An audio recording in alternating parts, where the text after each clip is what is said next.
এত বড় আগুন লাগছে, কেউ তো আইতাছে না। রাজধানীর কড়াইল বস্তিতে আগুন যেন নিত্যদিনের আতঙ্ক।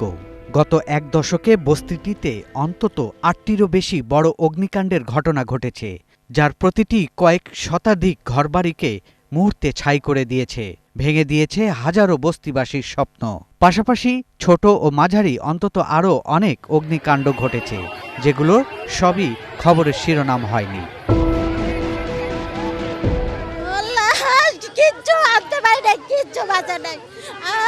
আমি ছেলে মেয়েরা হারাই ফেলছি, আমি খুঁজে বাইর করছি।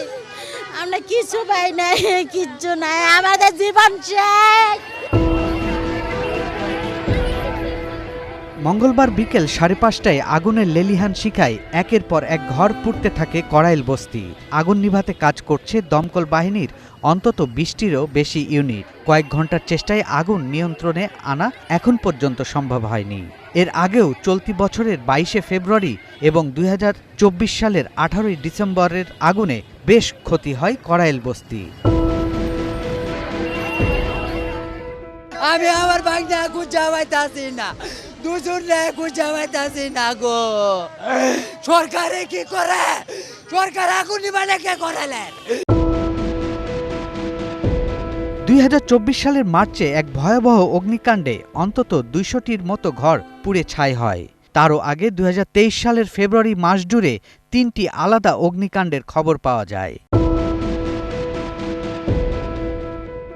আমাদের যে আগে বাসাটা ছিল, আমি আইসা দেখি আমার বাসায় আগুন লাগছে। এখন আমি যে পরবো, পোশাক আশাক নাই, কিছুই নাই। ইতিপূর্বে 2016 থেকে 18 সাল পর্যন্ত ঘটা 3টি বড় আগুনে শত শত বাড়িঘর পুড়ে ব্যাপক ক্ষয়ক্ষতি হয় বস্তিবাসীর। 2016 সালের নথিভুক্ত 4টি আগুনের ঘটনা ঘটার উল্লেখ আছে মানবাধিকার সংস্থার রিপোর্টে।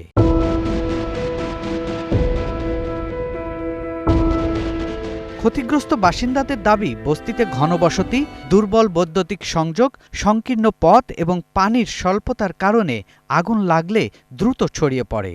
ঘরগুলো মূলত টিন, কাঠ ও প্লাস্টিকজাত উপকরণের তৈরি হওয়ায় আগুন নিয়ন্ত্রণ করাও কঠিন হয়ে পড়ে। দমকল বাহিনী জানায়, কড়াইল বস্তির ভেতরে প্রবেশ করা কঠিন হওয়ায় অগ্নি নির্বাপন কার্যক্রম ব্যাহত হয়, ফলে বেশিরভাগ সময়ই ক্ষয়ক্ষতির মাত্রা বেড়ে যায়। আমাদেরকে এই বিশাল এরিয়াতে বিভিন্ন বড় বড় লাইন জোড়া দিয়ে দিয়ে আমাদেরকে এই আগুনের কাছে পৌঁছাতে হচ্ছে, এবং এখানে প্রচুর পরিমাণে আপনার ক্রাউড রয়েছে, যে কিছু আনরুলি ক্রাউডও রয়েছে যারা একটু সমস্যা করছে। সরকারি ও বেসরকারি সংস্থাগুলোও একাধিকবার সমন্বিত অগ্নি নিরাপত্তা পরিকল্পনার প্রয়োজনীয়তার কথা বলছে, তবে পরিস্থিতির উল্লেখযোগ্য উন্নতি এখনো চোখে পড়েনি।